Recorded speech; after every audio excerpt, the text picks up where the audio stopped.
like to call to order the meeting of the Mount Pleasant Public School Board of Education on February 6, 2023 at 6:30 p.m. in the Mount Pleasant High School cafeteria. This meeting of the Mount Pleasant Public School Board of Education is a meeting conducted in public, but not a meeting of the public. There is a time for public participation during the meeting as indicated in the agenda. The purpose of today's meeting is to conduct regular business that requires action by the board. These items may include those discussed at a previous meeting or presented to the board for discussion this evening. At this time, please turn off or silence your cell phones and stand for the Pledge of Allegiance.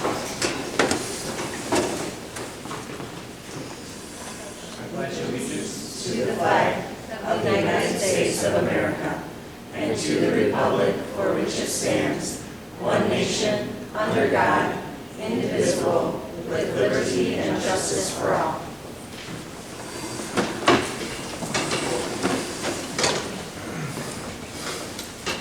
We are going to read our Indigenous Land Acknowledgement Statement.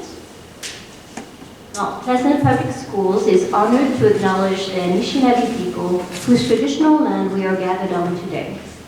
To recognize the Anishinaabe people and their ancestral land is our expression of gratitude and appreciation, and a way of honoring the Indigenous people who have been living and working on this land since time immemorial, and whose land on which the Saginaw Chippewa Indian tribe have resided and who have continued to reside on for centuries.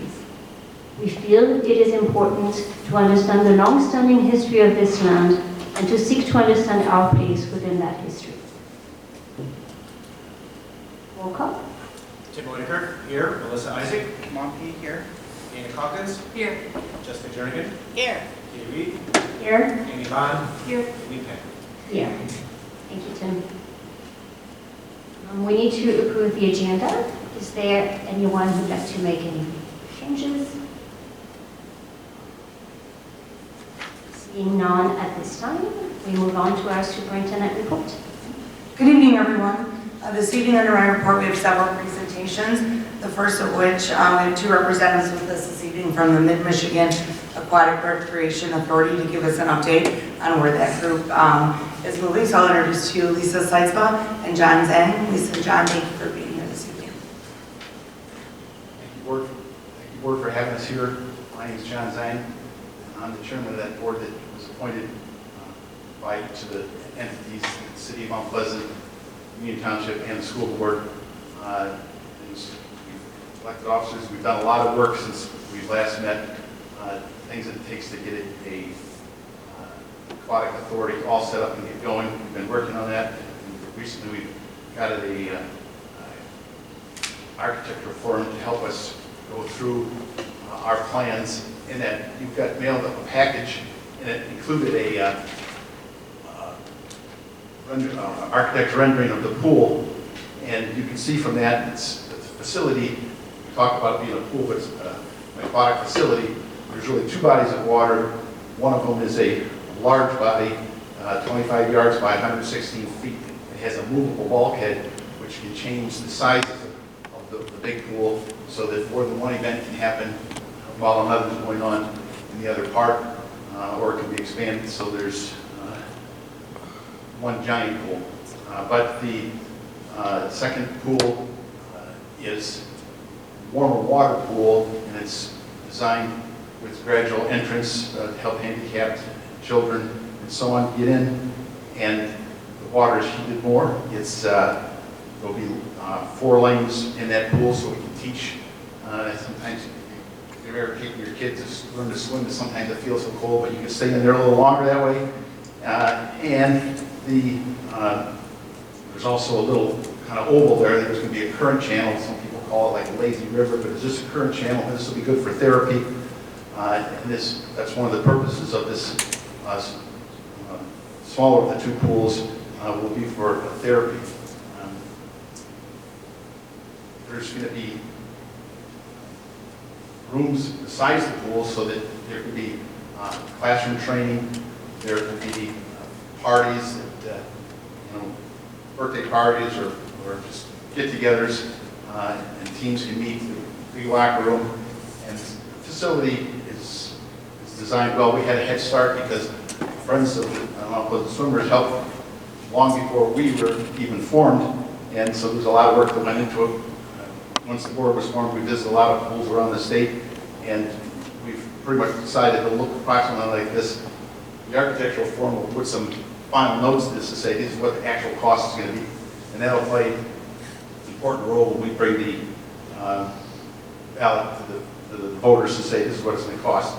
We have to remember that the events, the things that happen in this pool will be paying for what's going on in the pool, so that there won't be additional taxes on the public just to keep it going. The tax that we're proposing, millage, will be to construct the pool. One of the things we wanted to talk about tonight was the finances. I'll let Lisa. So as John said, lots has happened. We've made some great progress. We are now at the point where we have run some significant financial analysis of what we can afford. And this is, as the rendering that you've just seen, we are in the ballpark of about $21 million, which we as the authority can pass up to or have brought to the voters up to $1 million. We will be bringing that to the voters basically a year from now. So the next possible election we can get on is the primary election, which will be February, March, depending on what happens with that whole thing. So that is when this will be brought to the voters. So right now, as John mentioned, that this aquatic center, based on projections, which we worked with a USA Swimming consultant for many months, is a sustainable model. The model will allow it to be operational and sustaining within the first 2 years. The village dollars will support the construction and also a maintenance reserve. So it has both, we're going to be able to build it, sustain it, both the infrastructure piece of it and the operational piece of it. So between now and a year from now, we will be putting into place an aggressive public campaign to let people understand what it is, so everyone understands what they're voting for. The vote will be for those that live in the school district boundary. So that is the boundary the Recreation Authority has set. So anybody who lives within the school district will have an opportunity to support this effort. You obviously know the location because you helped us with that spot. You see in the rendering, we've also provided you a little understanding of where the location or how the facility will be positioned. I can tell you, please do not get totally committed to that. We are working on some other land survey issues that we're talking about, and also access to the sewer and water system. So we may need to shift the location on the property that you all have had a letter of intent with us. We will be working with Jennifer over the next probably 3 months or so on making that go from a letter of intent to an MOU. So hopefully then we will have that all taken care of as far as the land. Our goal is by the time we take this to the voters that everything is tied as tight as it could be in regards to the location, in regards to the actual barn will happen between the city and Union Township, so having a facility authority will be formed. So all of those things will be all taken care of when we take this to the voters to answer any questions they have. So in your packet, we also gave you an overview of frequently asked questions. So I wanna pause here before we move to the next step of what we want to ask you as far as approving for this year's financials. If you have any questions regarding the aquatic center and kind of where we are right now, or what to expect in the future. Any questions? Yeah, I'm just wondering if you can quickly tell me who has access, who will have access to this aquatic center? Yeah, so it's open to all the public, so everybody will have access. If you live within the school district boundaries, so you voted on this, there will be a reduced fee to use the facility, but everybody will have access to it. We're also working right now to develop, our hope is we're a fundraising campaign that's going to support swim lessons for all. So every school child in the area, most likely most communities, it's 3rd grade is the target age, will hopefully have access to a swim lesson of some sort or a period of physical education, something like that. So we're working on that, and we're working with some other communities that have this program in their communities. Thank you. Yeah. Any other questions?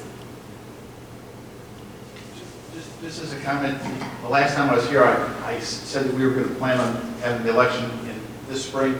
Because of the act that we're formed under, Public Act 321, we can only hold our village elections on during a statewide ballot, and so that's the reason it's going to be next year.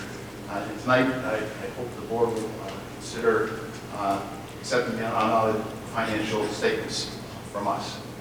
Is there any other questions about anything on the pool? And you, I think it's in there somewhere, but is the, what is the projected date of opening? I know it would be loose, but just to give us an idea for the public. Yeah, so now the projected date of opening is the spring of 2027. Yeah. So as John said, the one action that we do need is that we did, in the articles that formed the authority, was a requirement to have an audit annually.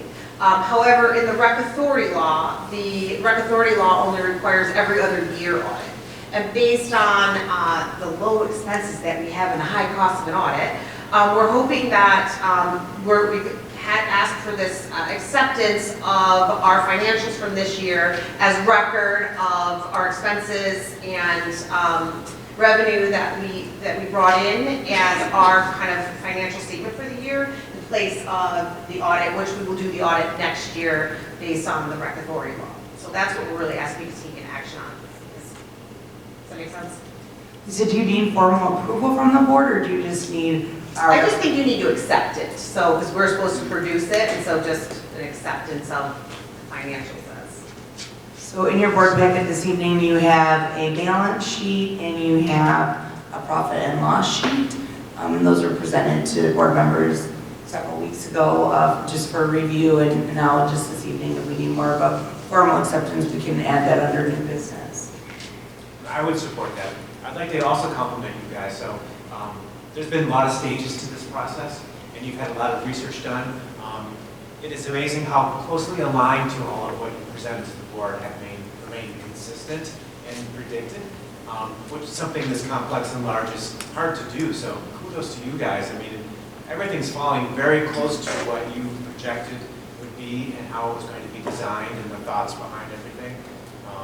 That is one reason why I would very much support that accepting this instead of an audit. A, there's not a lot of money at this point, but B, you guys have been working and doing a very good job in that process, so thank you for that. Thank you. It's very exciting. It is Good. very exciting. Are we allowed to share the renderings, the drawings of the architect with the public? Because I think that would generate a lot of excitement. Yeah, so we're gonna start a soft campaign. We don't wanna we don't wanna get everybody real fired up. I mean, it's gonna get in the paper because we're presenting to the city and Union Township next month, and it has been in the paper, you guys have read about it. We just wanna be careful that we don't light the fire too early, right? And so, but it's not a secret thing. So yes, we want to share them. Yes, we want to talk about it. But we're not going to go. Our campaign most likely will kick off in the fall, where we'll really start getting out there, talking about it, answering a lot of questions. And does that make sense? And as a note on that, as Lisa said earlier, like you have those drawings, and one of them is the location where it is. Certainly, you can say the location, but if that building moves a little bit on that property, then, you know, you hate to say this is exactly how it'll be because it's not necessarily that exact. In fact, the architectural firm that we just recently employed to start working with us, they'll formalize that more, but these are certainly the renditions of how it's going to look approximately like what you're seeing there. On that note, thank you again for your support from the beginning. I brought this to you many meetings ago, years ago maybe, as we started to form the rec authority.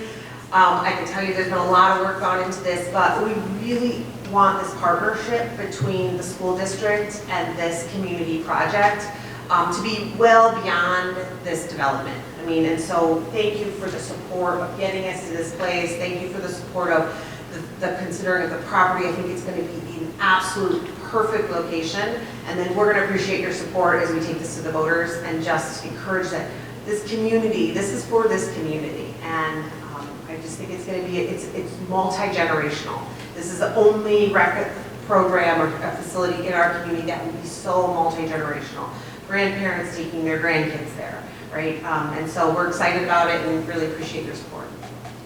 I do just want to make sure that we all remember that as part of this plan, this would be a location that Mount Pleasant High School swim team would be able to use as their home location. And certainly this board heard a month ago from members of students from Mount Pleasant High School asking for a pool, wanting this. I think they wanted, their first request was to have it here in our building, but certainly right down the road will be right, be a wonderful compromise. So, we're excited to be able to maintain and expand our swim program for our students. And we're very serious about the Learn to Swim. We've studied this in other communities, and we think this would be another phenomenal partnership between this community project and the school district to get every child access to some Learn to Swim. It is life-saving, and we think that is really critical for our community and our kids. Thank you. Thank you. So if it's agreeable with the board, we could add item C under new business, which would be approval of the MMARA financial statements when we get to new business. Thank you, John and Lisa. The next item on my report is our annual update from our special education department. So I will introduce you Stephanie House, our supervisor of special education. Thanks, Stephanie. Thank you. Good evening, everyone.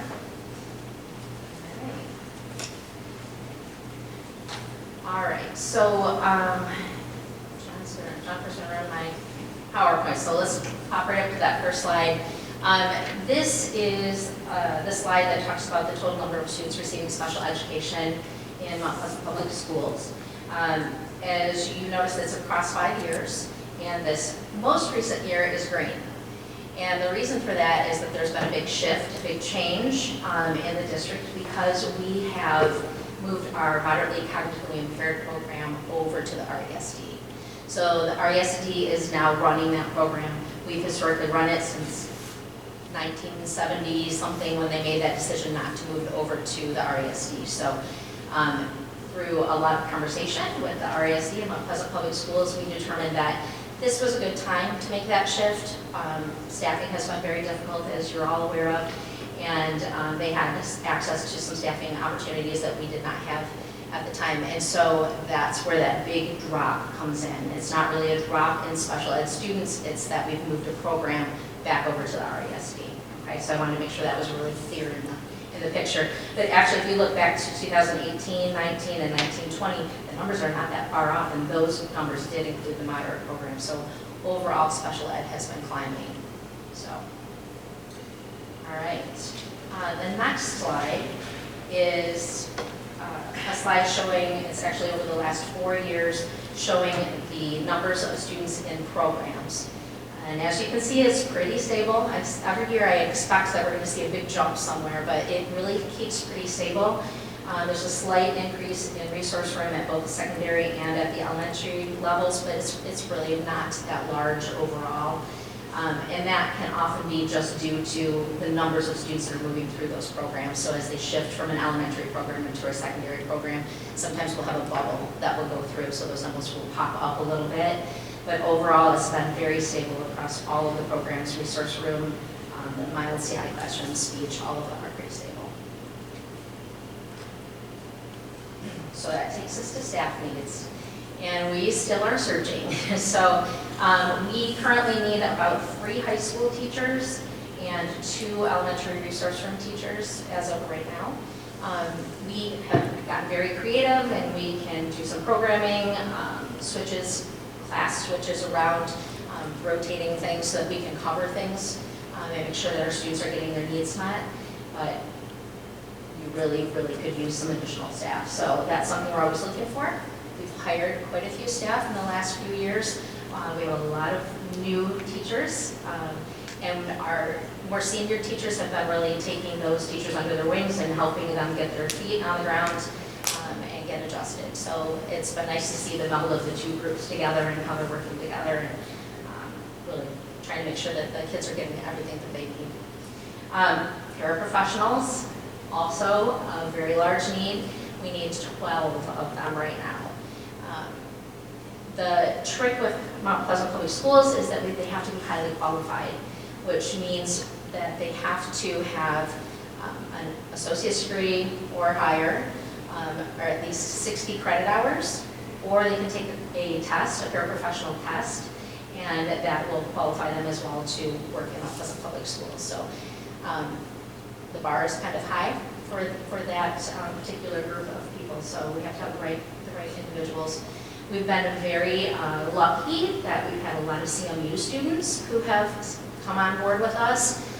We've been able to work with them around their schedules so that they're not working full-time necessarily. We have a lot of part-timers, and we adjust by the semester when their classes change. We'll switch with them to make sure that they're able to come in and help us as much as they possibly can. So that's been fabulous, but we still need about 12. So still looking. So as I have said many times before, if you know of anyone, please send them our way.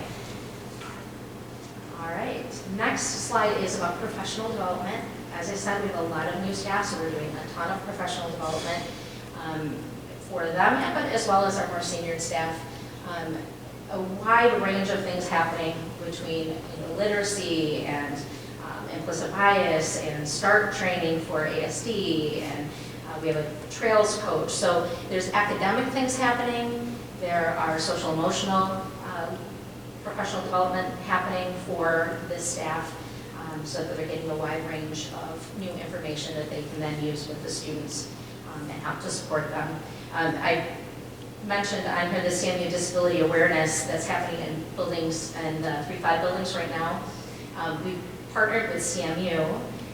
They came in last year and worked in our K2 buildings with some disability awareness, which was fabulous. And then they expanded that and moved up to the 3-5 buildings this year.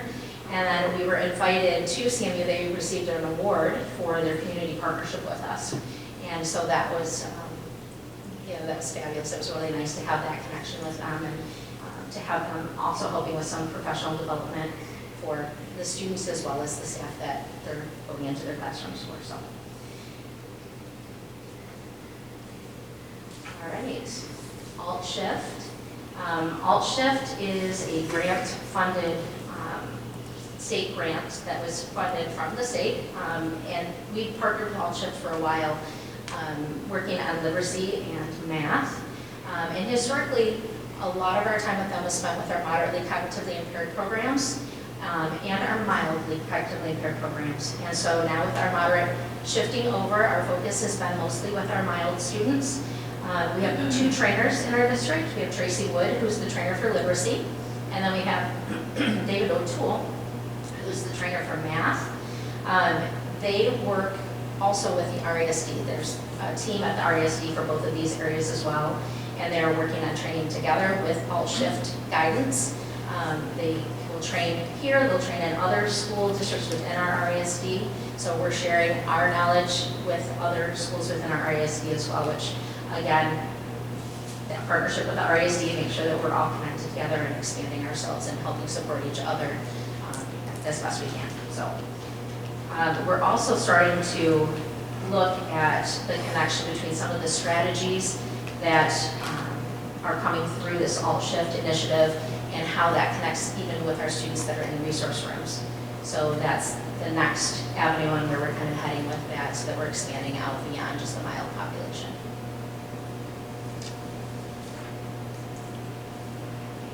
Transition. This is one of my favorites because these are where our kids are moving out into the world. So they leave us and they're heading out, and they're going to be participants in our community, active members, and this is helped connected with Michigan Rehab Services. So we have a relationship with them. They are a funding source for all kinds of resources for our kids. So right now we have 22 open cases with Michigan Rehab Services. 4 of those are full cases, and the full cases are for students that are getting ready to be done. So 11th graders, 12th graders that are getting ready to move out from us, or kids up to age 26.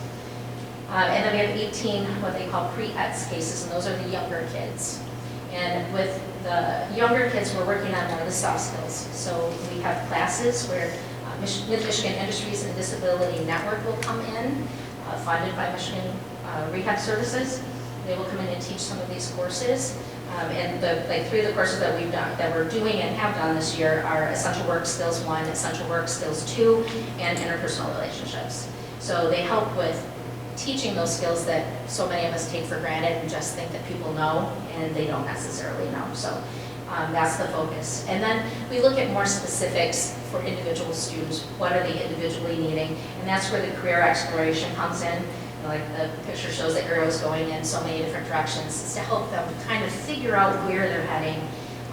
They'll do that through career exploration. They'll do that through job shadows. And then once they get to the point where they've gotten an idea, then they'll start working on some individual job experiences.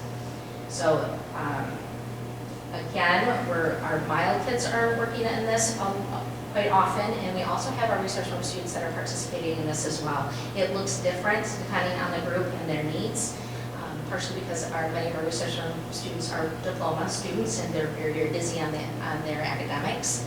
And so we have to fit that in different times for them than we do our mild program, where some of that is part of their functional programming for their curriculum. So. Work experience. So this kind of ties right in. This is in connection with Michigan Rehab Services as well.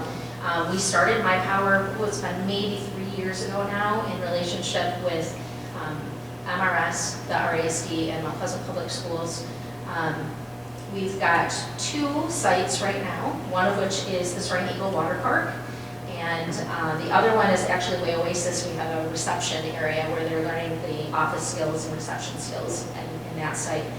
The water park, it's a variety of things between some maintenance, prepping for the wristbands for the park, the dining area, those kinds of things.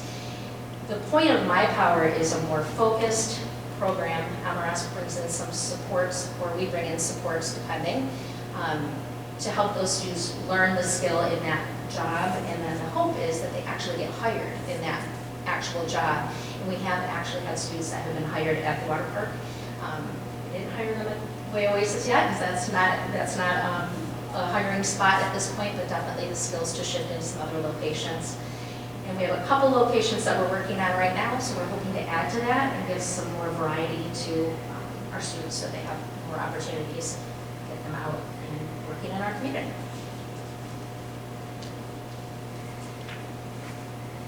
All right, and then I always like to end it with talking about community relationships, because that's so critical for our students and for our families, for that matter. We've got a list of different agencies that we work with. I want to mention Special Olympics. I was going to make a slide about this, and I decided, oh, Stephanie, I talk so much. So, but we have got Unified Sports is connected with Special Olympics, and it is a program where it's gen ed students and special ed students that come together and they do a sport together. So it's a pure relationship. It's fabulous. It's really fun to watch the experience that they have together. And they actually practice, like right now we have a unified team at McGuire. They're a bocce ball team, and they meet every Thursday.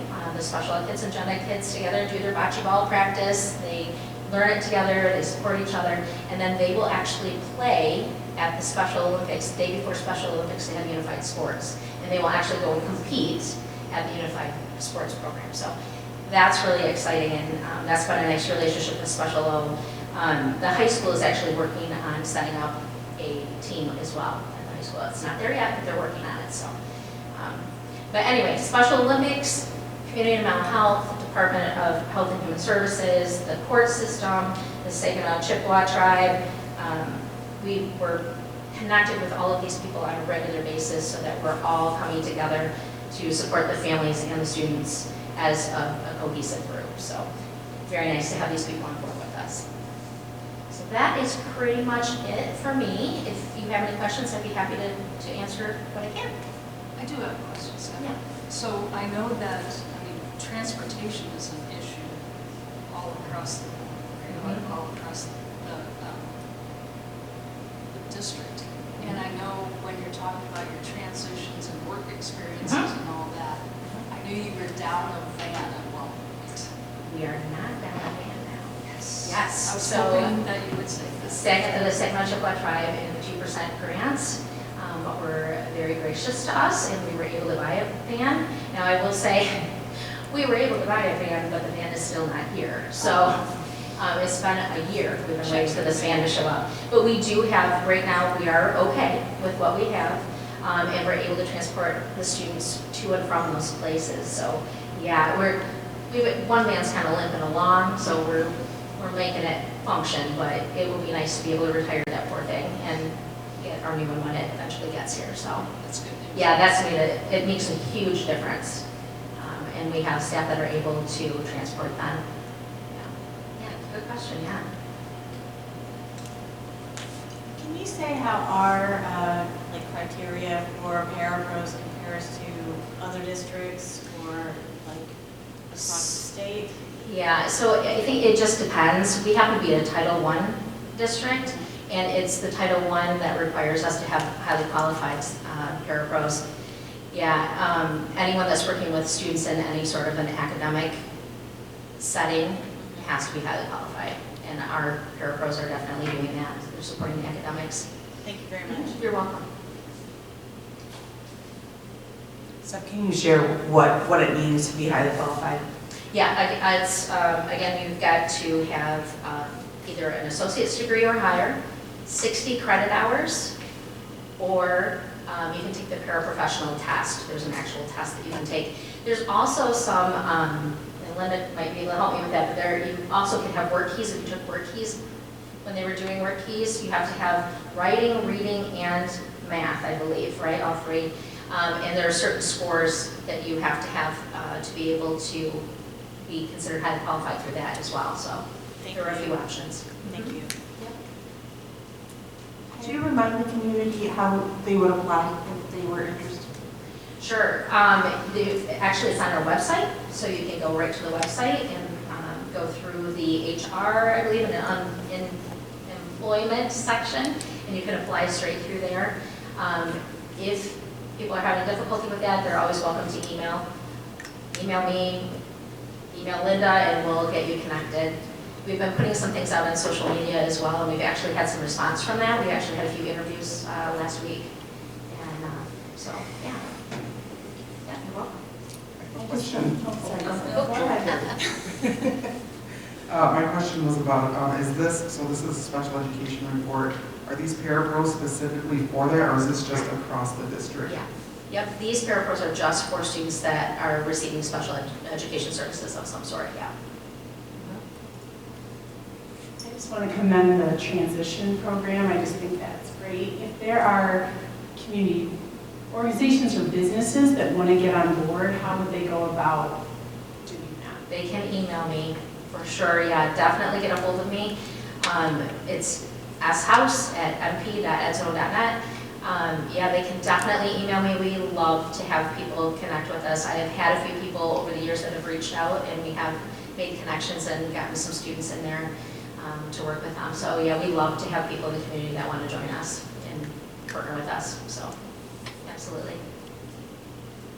I know that you still need some staff, but the number is so much lower than the last time you were here that I feel like it seems like there's a lot of really great progress that has been made.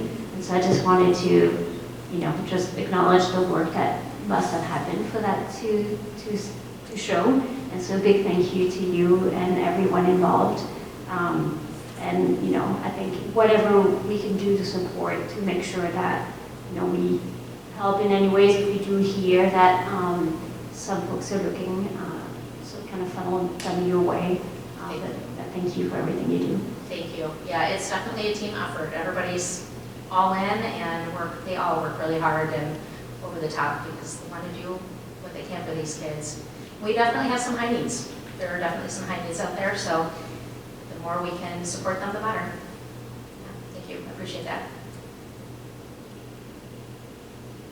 Any other questions for Stephanie? Okay. Thank you. Steph. Next up under my report is the Mount Pleasant Middle School update with Darby Weaver.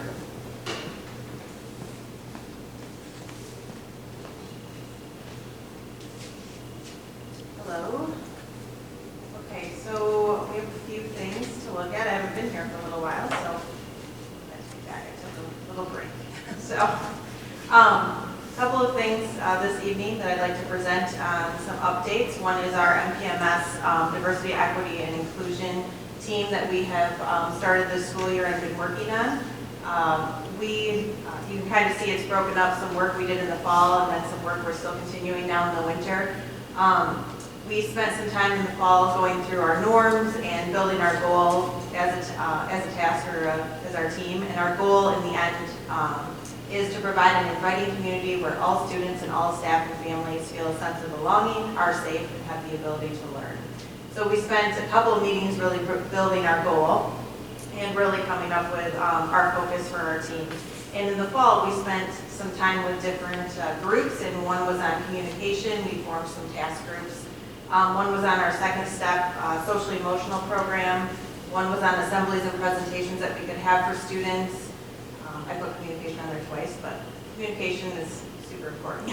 And celebrations and honoring and recognizing different holidays or different types of days that we need to do among our diversity. And we've also been working, a team of us in the district, 5 of us working through a program through the Mesa Equity program. And then we've also did our perception surveys, which I'll talk about in a minute as well. So that was our fall goals. And in the winter, we have started looking at our perception survey results. We've done some digging deeper surveys.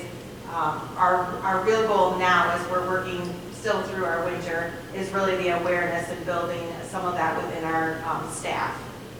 We just did a LGBTQ 1.5-hour PD on Monday, last Monday for the PD day, and we did a bite-sized PD on microaggressions for the staff last week's staff meeting.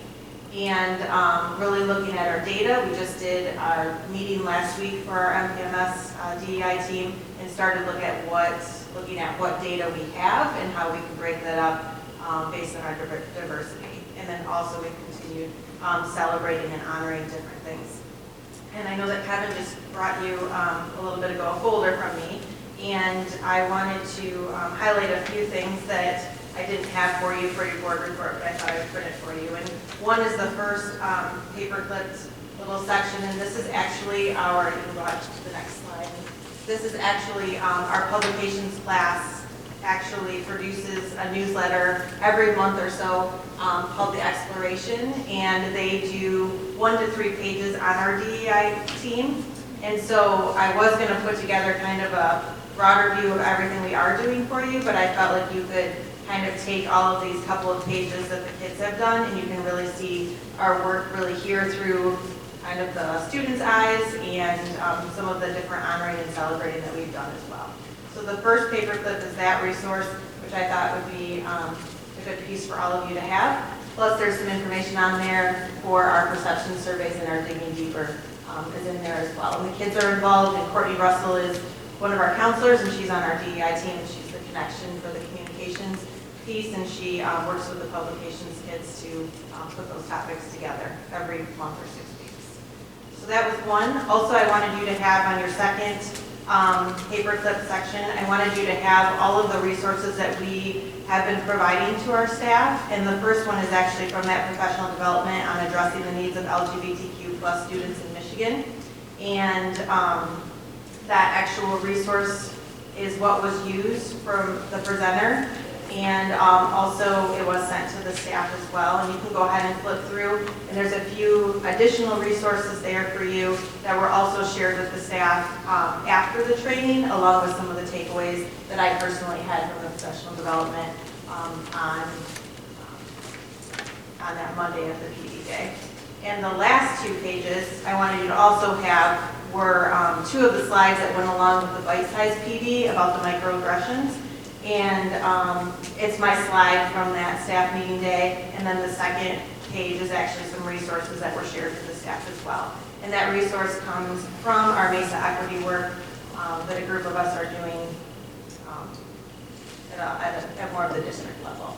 So I felt like I wanted you to be very aware of what is being shared and presented with the staff along the lines of our DEI teams.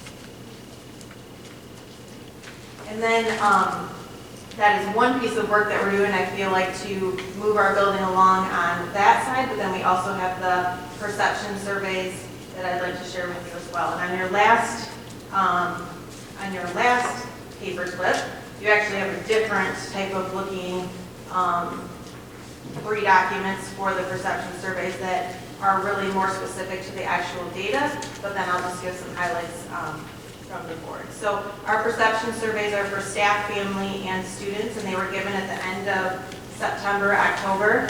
And after we received our student perception survey, we actually took a look at that data and did a little bit of a digging deeper survey because some of the questions we felt like we needed some more information from.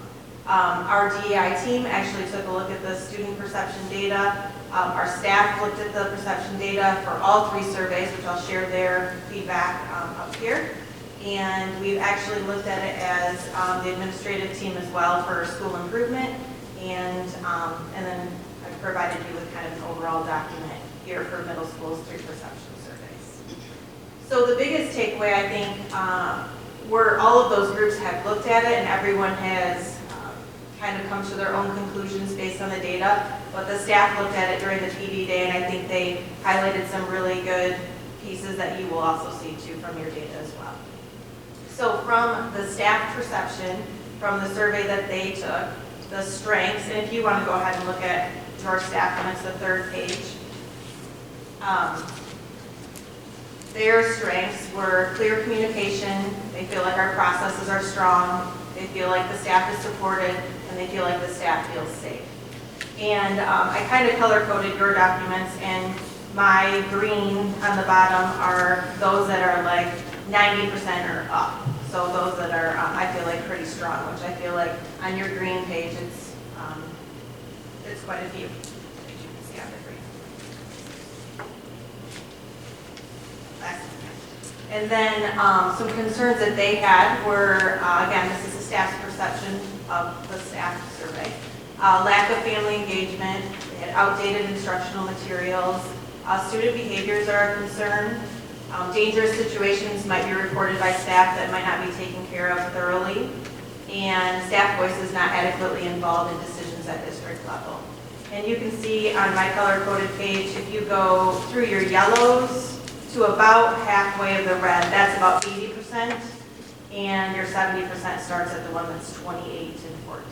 So I have about 10 there that are in red, but they're not all 70 or lower. They're about 75 and lower. So the page here has more specific of your data, but this is what the staff perceived from the data they were looking at. So staff suggestions were ways to engage families, have more student leadership teams and opportunities. So now we can go ahead and look at the next slide is the student perception, and that's the one that looks, the other one that's this way. And there's also a blue on the back. So this one, from the student perception, we felt like some strengths were teacher relationships, so teacher-student relationships. The students feel like they have friends, and that is actually the top one. If you go all the way down to your bottom of green, 621 students completed our student survey, and 590 of them agreed that they have at least one friend, and I think that's really important for belongingness and part of our DEI goal as well. They feel like they belong at school, they feel engaged in the classroom, and that the learning is relevant and helping them prepare for the future. Concerns, safety during unstructured times. That was a variety of separate questions with hallway, bathroom, bus, activity time, which is our lunch and recess time. Student behavior towards adults. Students notice other students not behaving well, and that's something that we picked up on as well in our DEI task, and also our administrative task as well when we looked at the perception data. And staff suggestions, we are always looking for more adults supervision in the hallways and everywhere. And we talked about more of our PBIS spoiler drop incentives, but in the specific areas, more of the unstructured, how we can incorporate those more in the hallway, bathroom, or coming to and from bathroom. Bus is something that I know we're working on, and then activity time as well. And you can see on the color-coded page here, the greens on our page in front of us are the 80s and 90s. And our yellows are mostly 70%, and the top of our yellows turn to 60, so you can see that the reds and part of the yellows are kind of more of our specific needs there. And I think a big one on our students is our students are seeing that not all students are being respectful to the staff, but they're also not being respectful to each other as well. And you can see on the right side, there was digging deeper questions. And we asked, like, what are specific behaviors they noticed by other students? Who are the people that we're not seeing the respect within? And 67% of that was other students. So they are noticing students are not being as respectful as they'd like to see. Also, disrupting and possibly struggling to let everyone learn in the classroom setting.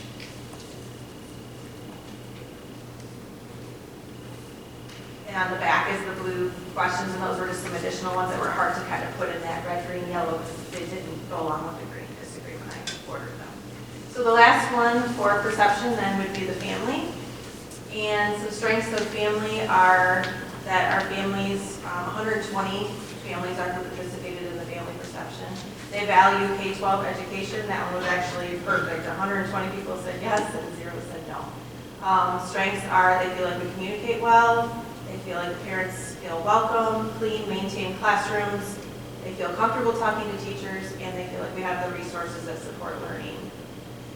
Some concerns, safety, consistency of how behaviors are handled. Rules need clarity. Parents don't want or feel comfortable volunteering.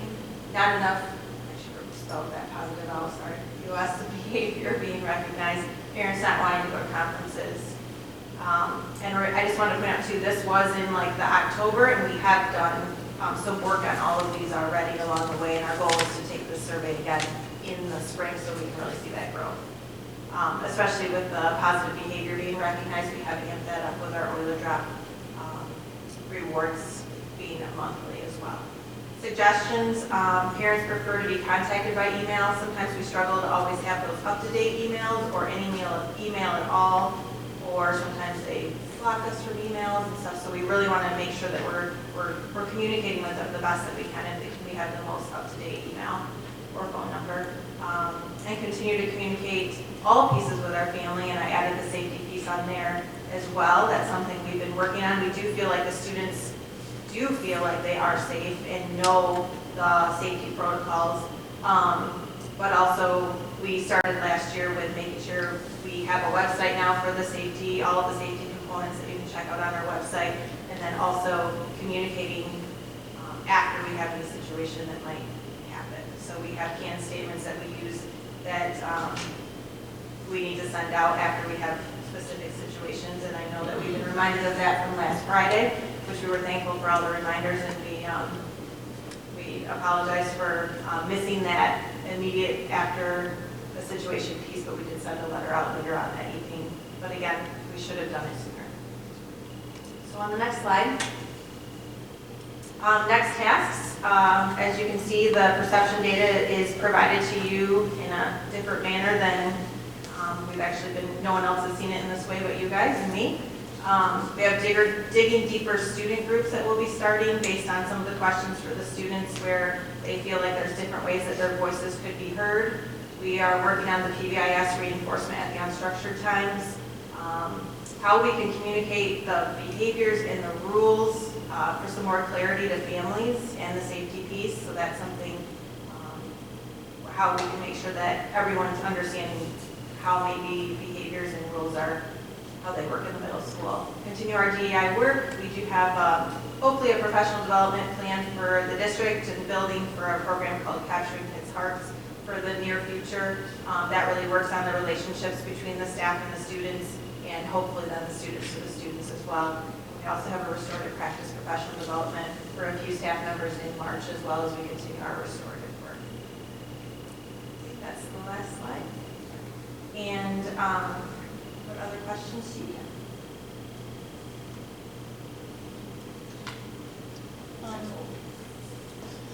I assume that this is part of the ongoing DEI work, but the number of students who said that they had experienced discrimination based on race, culture, or ethnicity was kind of surprising, or maybe not surprising, but it's a large number of students. Can you I don't know, I know your DEI work is ongoing. Can you offer any kind of details about, I don't even know what I'm trying to ask. I'm just, that's a number that is alarming. I think one task that we have started and that we will continue to do is what does that mean? You know, I do think we need to clarify Yeah. what that means to the students, but then also educating them as well. Our counselors, throughout the year, they do videos during our 0 hour in addition to our second step program. And they actually are taking some of these specific topics for their videos on Thursdays to really kind of hit the topics and make sure we're educating our students so that everyone, when they ask certain or answer certain questions, we're all kind of looking at bullying or discrimination, all those types of things kind of on the same language. So I think that's one piece that I think we need to start at. But then we've also started a different way for students to report concerns that they're having based on anything. In the office, it's a little bit more discreet. At the middle school, sometimes they struggle and think that, you know, they shouldn't tell or tattle or those types of things. So we're trying to work on some better avenues for that as well. And it was interesting to me to see that students themselves, you know, see unstructured time and, you know, disrespect towards adults as issues. So I'm glad to see that, you know, that's part of your next tasks. I do wonder if you have any ideas about how staff voices might be better heard at the district level. I mean, do staff have thoughts about that? Is that something we can have an ongoing conversation about? Definitely, I think we can definitely ask, you know, what suggestions do they have to be heard more. Thank you. Thank you. Always open to hearing input from anyone. No, and thank you so much for this detailed data, really. I have a question, Mary. Lots of great information here. I love data and being able to look at it and kind of get a picture of what's happening. My question is about, I heard the 120 families. This is where the data was generated. Out of how many families? Do you know what the response rate was for each of the groups that are identified in the data? I do not. I do not have that in front of me. But we did, Joyce Castellan, who does some of our data, she did break that up for us, but I don't have it. Something we could provide to you. Yeah, that would be great. I just, my concern, you know, from previous experience is that we have a small section of parents who are typically involved, who do respond, and then what are we doing to outreach to the ones who we would love to engage with to increase that parental engagement?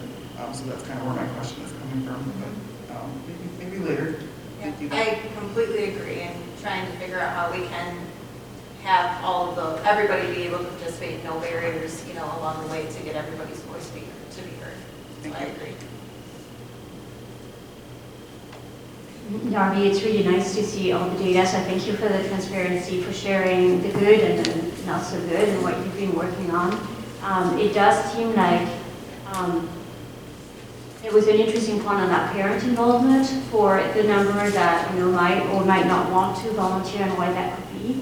And it kind of goes along with the same idea that we probably are not getting, or it's hard to know who's answering and whose voice is not there from the family perspective. If today I said, okay, I'm a parent in the middle school and I want to volunteer at the middle school, how would I go about that and what kind of support could I provide as a parent? Well, first of all, if anybody from this survey said they were interested in volunteering, our parent involvement committee, I've shared those emails, and they are working on communicating with those families that were interested, and they are working to kind of ask them like a little checklist, like what would you be interested in doing, so we can get an idea of how we can get them in the building. It doesn't mean they have to be in the building and like, you know, roaming the hallways or, you know, anything. It's really just how can we get you in and be present and part of our building in any way. And anyone can always email me, and I'm happy to connect with someone from the PIC team or just myself who can happily find tasks for anyone throughout the day. We always welcome anyone, parents as well. We have parents who sometimes just want to come and observe, so we are always we're always happy to have them. Especially considering that one other thing is having adults in that building is for that instructor time. If there's a way to couple those two efforts, it seems like it's a win-win for everybody. The other thing, and I'm trying to remember what I was going to say, thinking about that common language for especially questions like I felt discriminated against, I wonder if there was a way in the follow-up in the spring to really break it down and make it very explicit where under that category, which, if it's possible to break it down so that there is a better feel of what that is.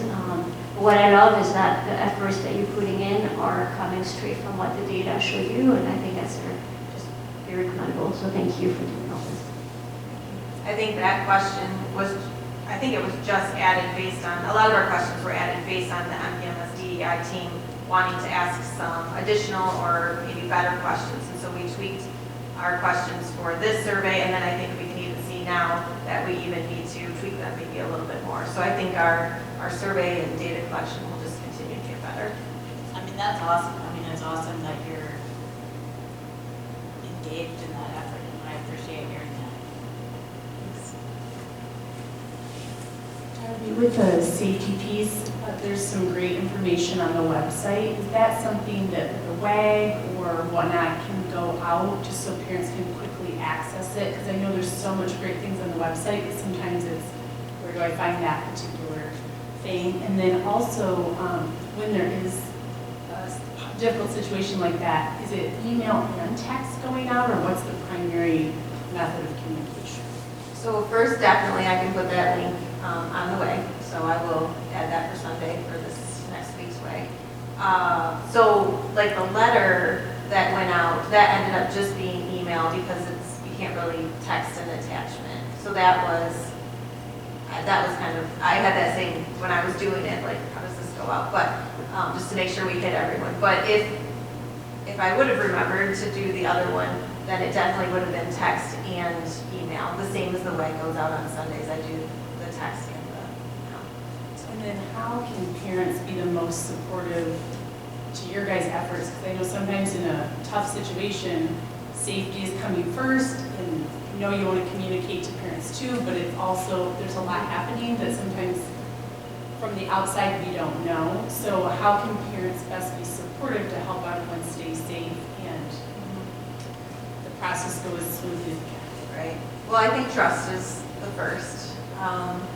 I feel like, and I think you can look at it just from the data as well. Our students feel safe. Our students know the processes. Our staff feel safe, and our staff know the processes. So I think that right there shows that we have spent a really good piece at the middle school to build in our safety. So from that, though, I know that we all get nervous and what's going on and what's making sure our kids are always our own kids, kind of our first priority. And I think that's the part, is just trusting us, trusting our process, and always just giving us a little grace as well. But then again, communicating too. We don't instantly all call the building, but happy to call a little bit later and check in or send me an email. I mean, had tons since Friday. So send any of us an email so we can get back with you, as soon as we can. So, and to be honest, the robocall from Friday completely slipped my mind until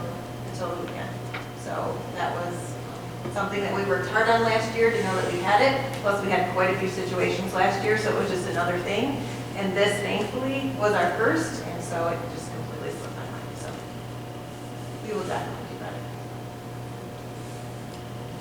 Wasn't there also some conversations with all the buildings, with having some trainings for parents on safety, and especially at the beginning of the year? That was another concept, was at the open houses, saying we're going to have this is how the safety plan works, and here's our process. As another avenue. Has there been any thoughts about doing that kind of activity? You guys do a great job of showing that what you're doing is good. It's just a group that's hard to reach, especially in the middle school. How do you reach them? Going back to the conversation, and that was one of the ideas, was creating a training for them in some way. And that's more of a district issue than a middle school issue. We've talked quite a bit about continuing our ALICE training with our staff, which is really what we're focusing on for our March 7th upcoming PD. And then we looked at different structures for offering what's commonly called an Alice University for parents. So it teaches them the protocols, it teaches them the processes. It's an online program that we can launch, like you said, Tim, at the start of the school year, just to kind of remind parents of the process and really that, we believe that the more they know about the process, the more they can trust in the process. We're just still getting there.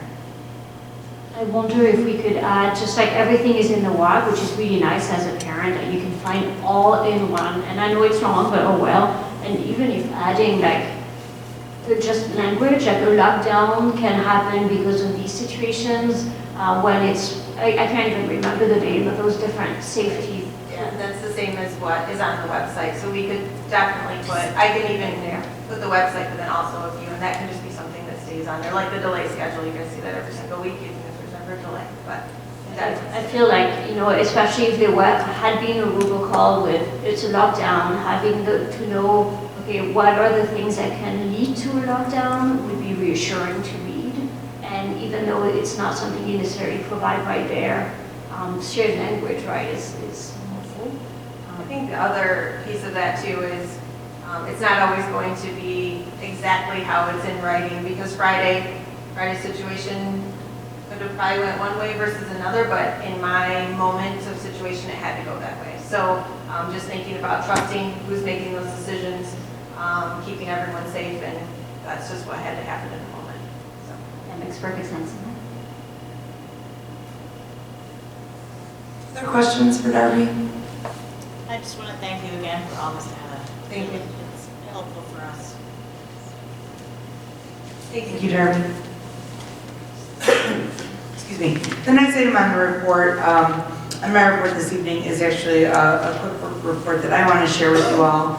I think you all realize that the state requires that we do revisit our continuity of learning plan every 6 months. So the last time we really talked about some of these issues was back in the fall when we were looking at our plan for learning loss mitigation and our use of ESSER funding. So just to revisit some of it, and I know it might seem a little odd, but again, we're meeting the state requirements by continuing to review this information. So we just want to make sure that everyone is aware that we are continuing our continuity of learning plan that was implemented during the last 2 school years.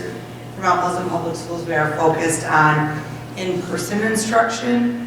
We do have a lot of options for students, especially with our one-to-one technology program. Should they miss school, we help them stay connected. We help them work through any missing assignments and things like that.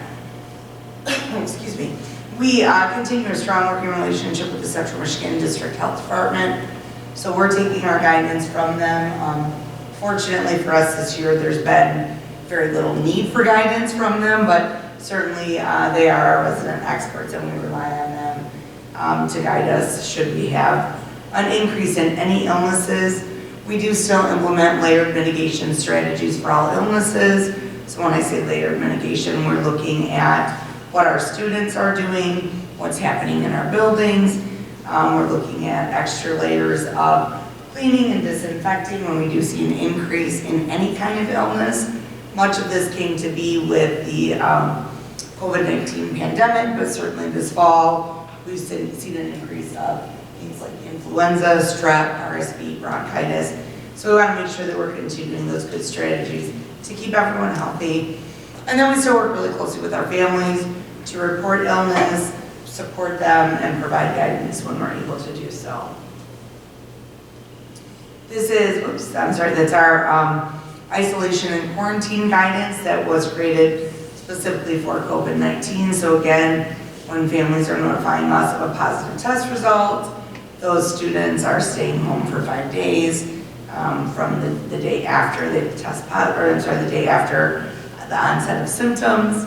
And then we're asking that they wear a mask for the remaining 5 days when they come back. And this really walks them through, what do we have to do, what do we not have to do. And that just to revisit that, knowing that this guidance has been fairly clear by the health department for our students that maybe are experiencing other illnesses. We ask that they stay home from school for at least 24 hours until they are fever-free without the use of a fever-reducing medication. So if you have a child that has strep throat, they have a fever, they get on antibiotics, the fever is gone within 24 hours, they're able to return. Through the pandemic, we know that it's been very important to address the academic and social emotional needs of our students. So the next slide breaks down the multi-tiered systems of support, and it shows the different levels of support we have in these areas. Again, really none of this is new information. This is information we looked at in the fall just to show the different areas and then different ways that we're continuing to support our students, both academically and social emotionally. The next slide breaks down the areas that we're spending ESSER $3 on. So the areas highlighted in yellow specifically focus more on the academic side of things.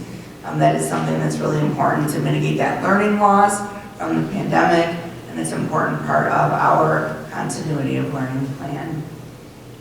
And we are engaging in those future supports. We're looking at peak partnerships to continue bringing students up. Again, we're not focused on new learning, we're focused on skill building and collaboration to bring them any learning that they could have lost during this time.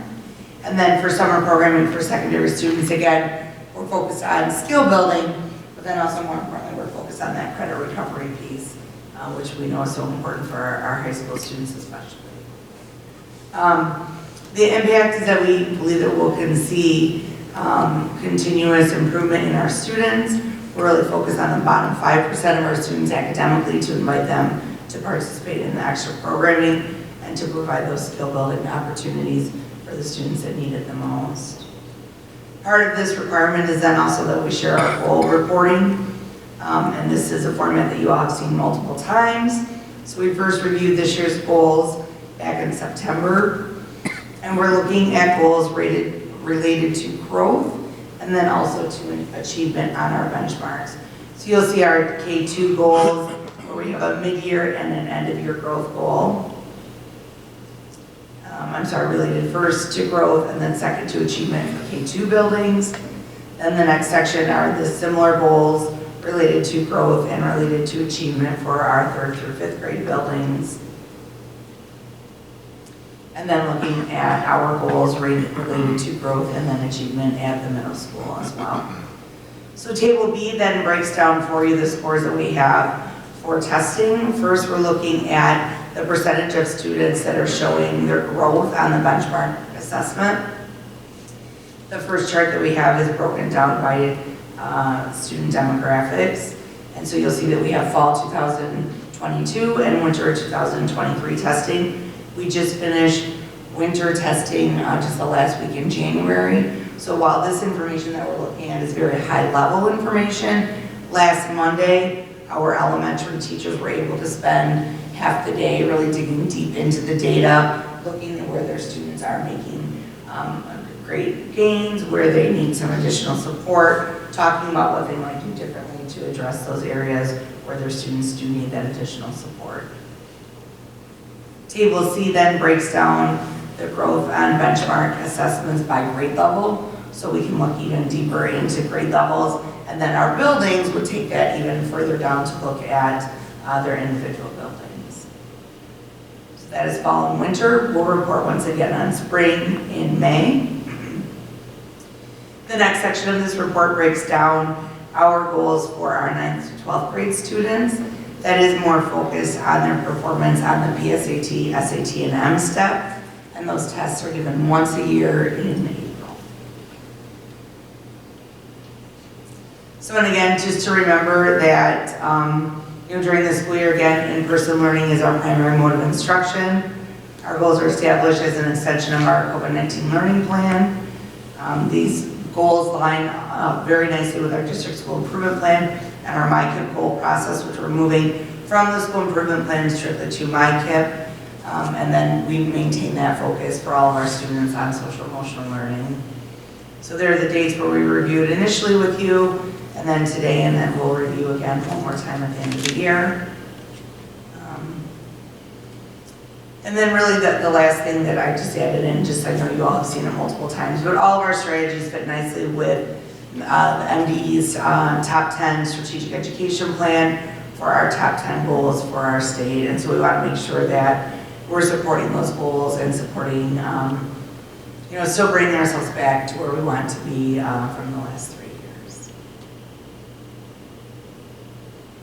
Again, not a lot of new information, but information that I want to make sure to share with you all and make sure that we're keeping that current and present in our minds as we move forward. So I'd be happy to answer questions if you have any.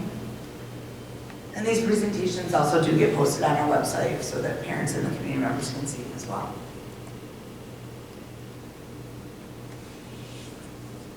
I didn't mean to totally kill the conversation. Okay. If we don't have any, we will consider that report covered for this evening, and we will move on to our PSC update. And thank you, Katie Boyle, for being here with us this evening. Good evening. So tonight I'm here just to kind of give you an update on the curriculum work that has been happening in our district over the last few months since I've been here. First of all, we welcomed 2 new administrative reps to our committee. Melissa Isaac joined us in January. We do appreciate her participation and the questions that she's been asking as she's learning the process. Kristen Willie is now our high school administrative rep. She has replaced John Winkler. And she's a wonderful asset to have as well because she has been through PSC before as a teacher, and so she understands the process and can jump in right away and get rolling, which is awesome. First slide here we have is about the freshman success class. And this kind of came off of the vein of the senior survival course that the high school offers. It was a 1-trimester course that was piloted in the fall of this year. After that course was over and tried to, teachers then reviewed the course. One of the things that they had kind of noticed is that because students were being placed in the course, they had a high number of sections and the students didn't necessarily have the buy-in, which did lead to kind of some maybe behavior concerns in those courses and just students not getting the most from it. So one of the recommendations that was made is that this course will not be offered as an elective. So students will be choosing this course moving forward, which will most likely reduce the number of sections, but it will also create a bigger buy-in, which is what they hope to see from that. The curriculum has been developed, so pacing guides, lesson plans. They are using a free textbook online, which does meet their needs. In fact, there are subsections just for the purpose of their course that they are omitting, but they have a wonderful textbook that they're able to use free of charge online.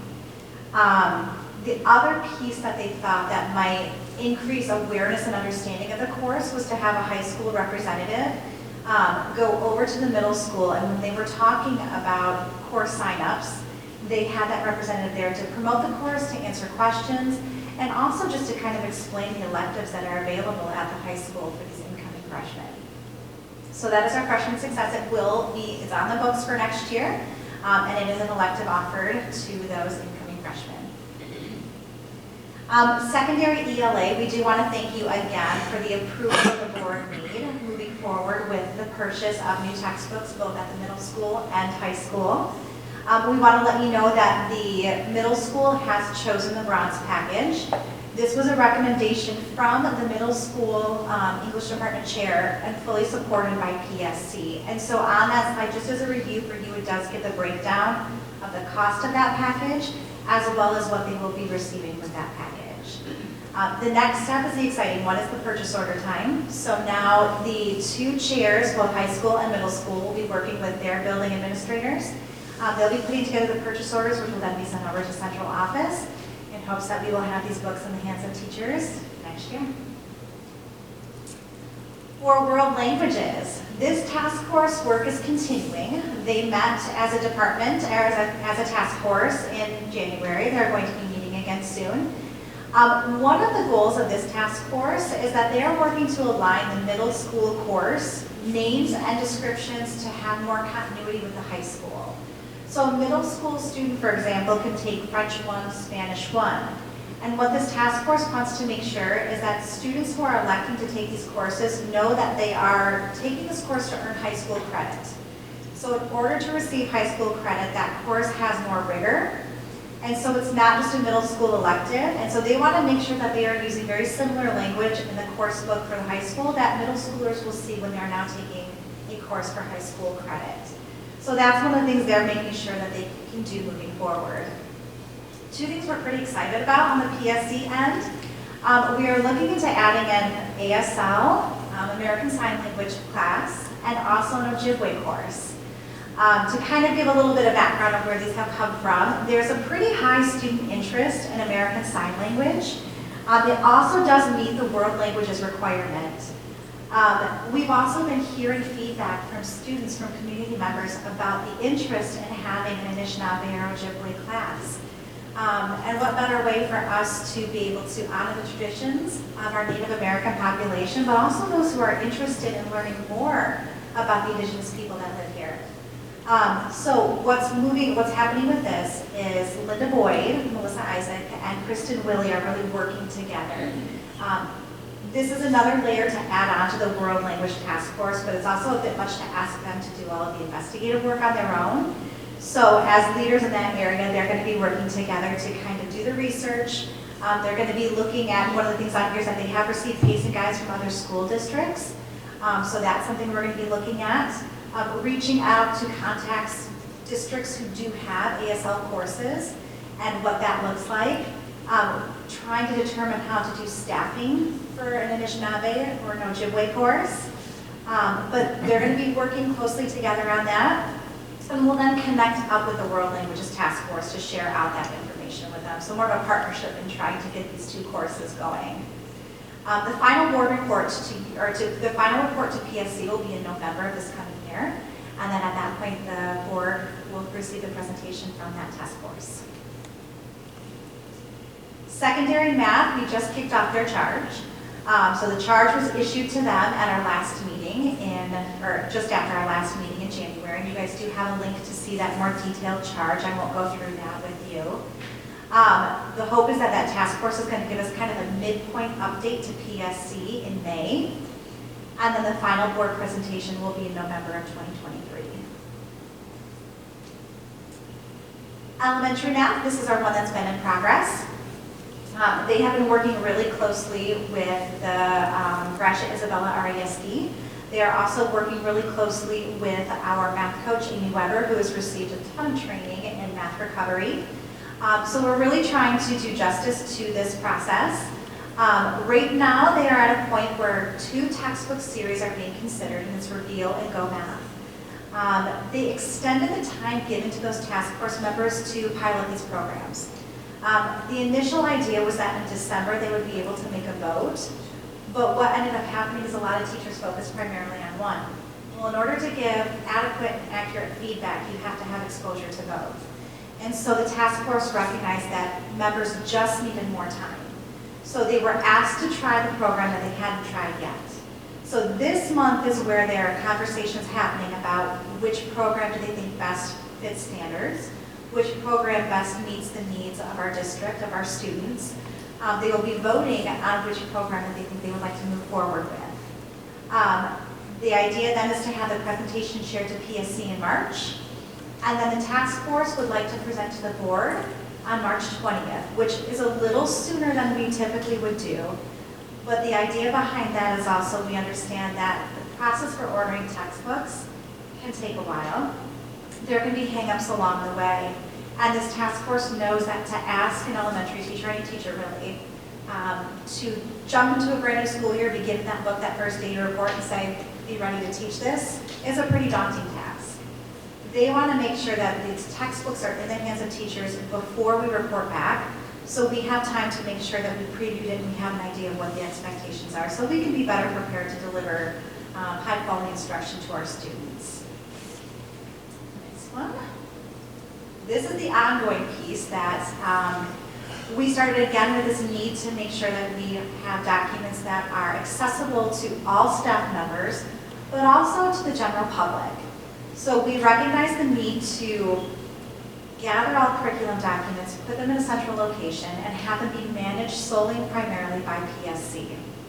So we started this process, and the first step really was gathering all of these documents electronically, which sounds easy. The world of Google is a blessing and a curse. It's easy to work from. Anybody can work together on documents. The curse in that is anybody's working on documents. And so to track these documents and to make sure you know who has that, who is the owner of that, who has editing rights, it's a task. And so that's what we're currently working on. What administrators did is they sent out spreadsheets to the elementary buildings to key people so that not everybody had their hands working in that same document, and said, okay, we need to know what are your links for pacing guides, assessments, any curriculum documents for each subject. We have that spreadsheet, and now we are going through and we are saying, okay, we're going to start with kindergarten, we're going to work our way up, and we are checking to make sure all links work. We're also checking to make sure, again, that PSC is the primary owner of that document. One of the things we would like to do as PSC to kind of help this moving forward is when we issue a task force charge, we will also create templates that task force will use. We will make sure that PSC is the owner right away from it and get editing rights to those who are task force members or chairs. The nice thing about that is that later on, we won't have to track it all down. We'll have that ownership right from the beginning. Joyce Castellan is also working with us, and she's amazing at technology, and she is looking at a way to take the current template that we have, the one that we've worked so hard on deciding last year, and putting it into a spreadsheet format, which sounds kind of weird at first. But the wonderful thing about that is that you can make copies of that spreadsheet and you can set it up so that if you have a change that's made to the initial one, it will automatically update every copy of it. And so we don't have to worry about the idea of, well, here's our original, but we've made a change. Does everybody have the one that has the current changes? So we're working through some of these pieces, which again is in the digital world. It's a wonderful thing to have access to documents, but it also does create kind of that daunting task of making sure we are keeping solid track of what we have out there. We will meet again this month on February 23rd to continue that work. And then the last thing that's on there is just the updated cycle review calendar taking us through to 2027, showing where we should be at in the process for each of our departments. What questions do you have? I don't have a question, but I just want to really thank you for responding to student interest in ASL and Ojibwe. Those are both really exciting. We're very excited. Definitely preliminary stages, but we're excited to be able to even look into this option. So thank you. Along the same lines, do we have an idea of when, if it moves forward, those courses could be expected for students? I mean, we would love to say by next fall. The likelihood is, though, with world languages not necessarily having to present until November, most likely the earliest that we would see it on the course books would be for, probably for the following fall, would be my guess. But we would love to see it sooner. Students listening, we're looking at fall 2024. So, Thank you. other questions? I do have a question of logistics, just to make sure I'm understanding. So for the new elementary math books, and so we're looking at curriculum to replace the current Singapore, is that the one? And so when that happens, so let's say they pick whatever, Reveal, whichever one that was, and we then, let's say, okay, we managed to get the books into the hands of the teachers, let's say by June or July. How does the pacing guides work to get updated so that, right, so I'm a new teacher, I show up and I have my old pacing right. So can you walk us through how that works?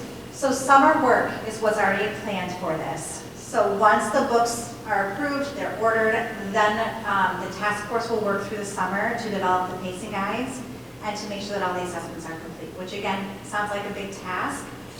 The good news is that the work and the groundwork that's been laid before with our templates, with our pacing guide formats, all of that's already in existence. So now they're just taking the current textbooks and plugging that information in as it needs to be. But that is summer work, because again, when we come back in the fall, we need to have those documents in our hands as well. Okay, so that's on the task force. Yes. And so the idea is to replace whatever was the old book with a new. Thank you, that helps. And just like with anything, when you're introducing a new textbook series, there's always that learning curve. And so having a new textbook to start the fall does take us a little bit out of our comfort zones, but that's not always a bad thing either, to look at things from a new perspective. Any other questions? Thank you, Katie. Thank you. And that concludes my report for this evening. Thank you. Next, we move on to correspondence. And at this time, we have not received anything as correspondence, and so we move on to our citizens' request to address the board on any agenda or non-agenda item. As a reminder, if you signed out the yellow sheet, you have 3 minutes to address the board, and our first person is Thomas Beckard.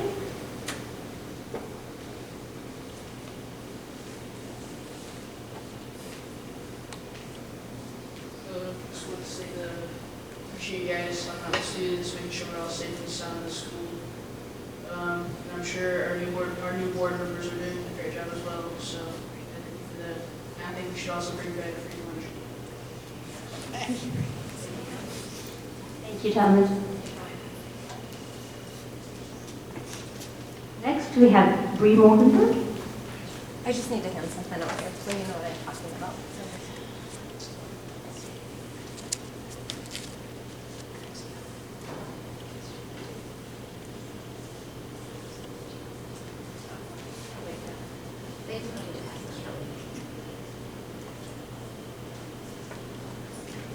Hi, I'm ready. Bree Morgenberg, Moms for Liberty Chapter Chair. So this last month in January, our organization, and I'm sorry, Isabella County Chapter Chair.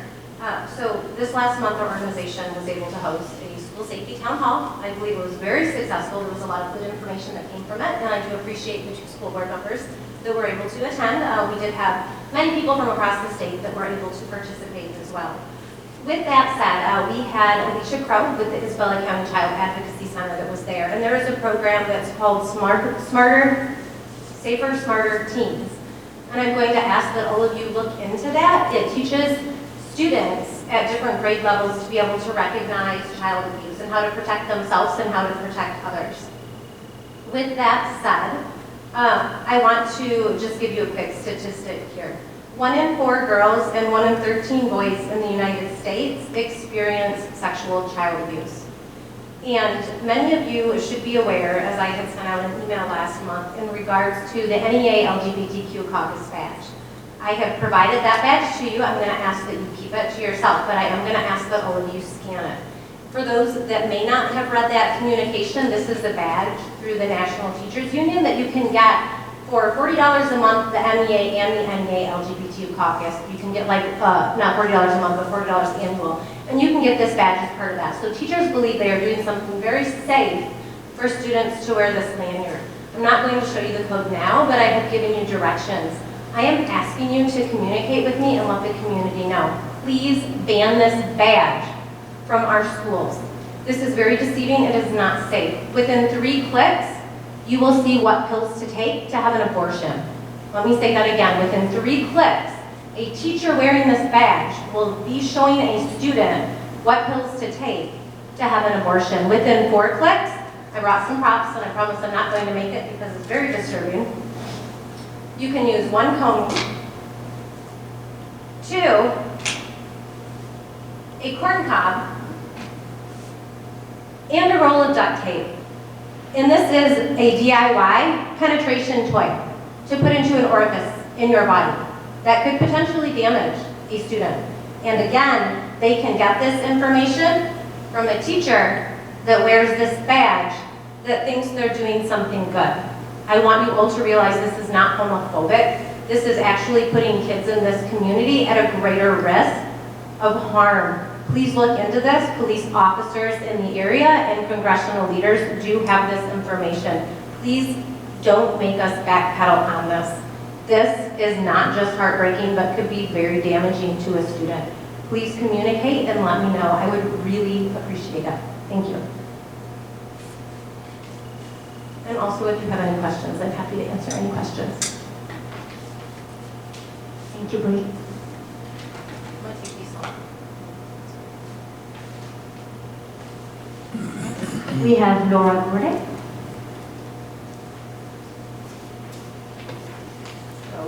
Hello, my name is Laura Corley. It's February, and that is Black History Month. And I came to learn this about Black History Month, and it goes like this. It began in 1926 by Carter G. Woodson. Carter G. Woodson was 10 years old at the end of the Civil War. He was born 10 years after the Civil War ended. His parents were both slaves, and he grew up hearing stories. And even though he couldn't finish elementary school, he did end up, through lots of grit, graduating from Harvard University in his 30s. And as it was originally designed by Carter, Dr. Woodson, February was picked for 1 week to be Black History Week. And the idea was that you would spend the 11 months between Februaries learning as much as you possibly could about the history of Africans. And then in February, you would showcase what you've come to know. And I learned that last year. And so this past year, I've been on this independent study to learn as much as I possibly can. And it turns out there's a lot to learn. And I've learned a lot. And am happy with the way that that fits in with my chosen profession, which is social work. And in the Social Work Code of Ethics, it states, the primary mission of the social work profession is to enhance human well-being and help meet the basic human needs of all people, with particular attention to the needs of empowerment of people who are vulnerable, oppressed, living in poverty. Social workers promote social justice and social change with and on behalf of their clients. Clients can be used to mean inclusively individuals, families, groups, organizations, communities. Social workers are sensitive to cultural and ethnic diversity and strive to end discrimination, oppression, poverty, and other forms of social injustice. So my year of independent study has been a deep and liberating, eye-opening, life-changing experience. And there's a lot more that I need to learn, so I have to do this again for another year, and the other year, and the next year, until the day I die, I do believe. I look forward to continuing another year of my studies, and I look forward to continuing my work in Isabella County as the Human Rights Committee Chair, and as a member of the Board of Education-led Diversity, Equity, and Inclusion Task Force. It's a lot of work to do, and I look forward to being part of that. Thank you. Thank you, Laura. Next, we have Addison Kosh.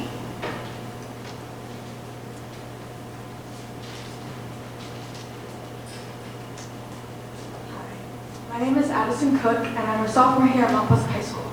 I'm here today to talk about having a sign language class be available.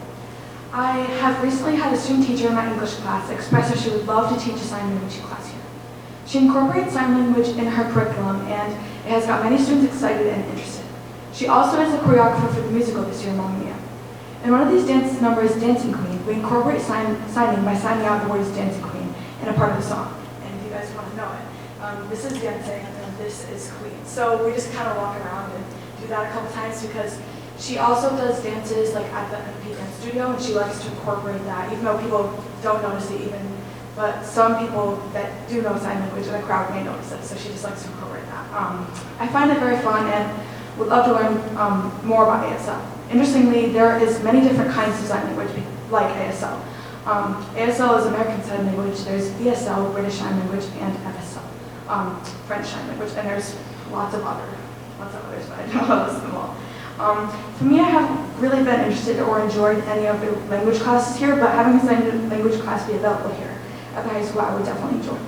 We already have a teacher that knows sign language and would love to teach it as well. I also wanted to add thank you for acting on the Aquatic Center. I really enjoyed hearing about that after the last speech that I had. And I know my swim team and I and my coach, Mr. Beckman, would definitely appreciate having that, so I really like that.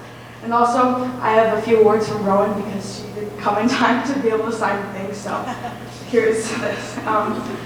Veiling homophobia under pedophilia is a common stereotype. Possibly the website used isn't the best, but I'm sure with 4 clicks you could find many, perhaps distasteful, things on the internet. This pattern of focus on the LGBTQ plus community does not go unnoticed. And that's all I have, so. Thank you, Allison. This moves us next to our consent agenda. The first one is the approval of the minutes from the February 3rd, 2023 special meeting. Is there a motion to approve these minutes? Second. All in favor? Aye. Any opposed? All right, hearing none, this moves on. We have a few items under new business. The first one is field trips. In your board packet this evening, we have a couple of different field trips that are annual field trips but still require board approval. First and foremost is the physics trip to Cedar Point. It is not an it's not an overnight field trip, but it is an out-of-state field trip. So this is a trip that our district has done, I don't know, probably the last 30 years. Mr. Dufresne had a long history of doing this, and this is probably Mr. Schaefer's 5th year doing this trip. So we're asking that you approve the physics students to go to Cedar Point. That is May 18th. The other field trip that is in your packet is also a trip that we do every year, but it is an overnight trip. So again, we're asking for your approval, and this is the BPA State Leadership Conference. It is in Grand Rapids, and there should be a number on here. I want to say there's around 40 or so students that have qualified for, I'm sorry? 35, thank you, Tim. This is a little bit different this year because, as you all know, Deb Laser has retired, so Deb will not be taking this group, but she certainly has a long history of doing that. Stephanie Morey, who is filling in as a long-term sub while we attempt to fulfill that position, has been working closely with the BPA students.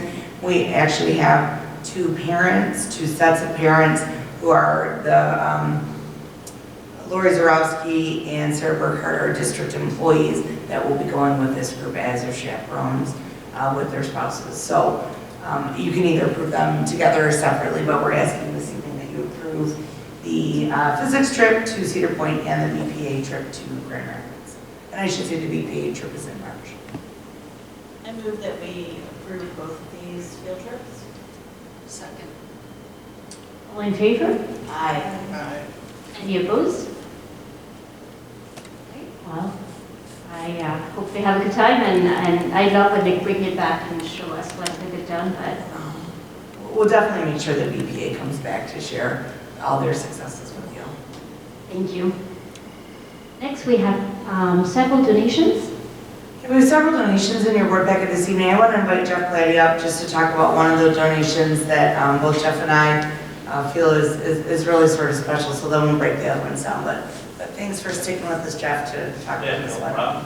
And it is really an honor to thank the Mount Pleasant Rotary Club for their donation. So they donated over $900 of chess sets and chess clocks and chess scorekeeping equipment and stuff, so that to 3 of our buildings, to the middle school, the high school, and to Oasis and stuff like that. So many of you guys have talked with me before about chess. I totally love chess. The part I like the best about chess is it helps with our students' decision making. So chess at its simplest form is basically just saying, if I do this, what's going to happen next?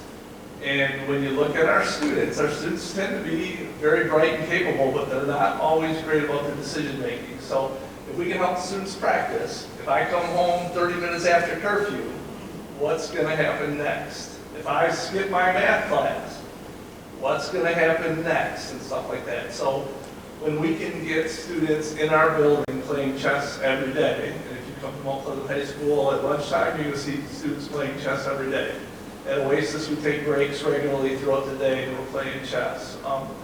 The middle school has started a great chess club and is getting a lot of participation and stuff like that. So it's great to live in a community where we can identify that wonderful skill, and we have some place like Mount Pleasant Rotary that just sees that idea and they get a bunch of money together and they buy chess equipment and stuff like that. So it's really cool for the Rotary. It's our students benefit, and I appreciate that I get to stand up here and brag about our schools and Mount Pleasant Rotary. So. Jeff, will you tell them how fast Rotary was able to get the money? Yeah, so, yeah, it did. We have a CMU professor and a local business person who are big chess players, and there was 3 of us sitting at a Rotary meeting one day, and basically we brought up the idea, we passed an envelope around, so the meeting started at noon. By 1 o'clock we had about $1,000. So there's still a little bit of money left over to buy more chess equipment when we need it and stuff like that. But yeah, so Rotary stepped up and turned the conversation into chess equipment in less than an hour. So they're kind of magicians. Yeah, they're really talented. In fact, they told me to wait and donate later, because I was too late to give the envelope. Yep, so as our chess teams and chess clubs develop, and if we have travel or need more equipment and stuff down the road, I'm pretty confident that we can count on Rotary to support us. So yeah, it's really exciting.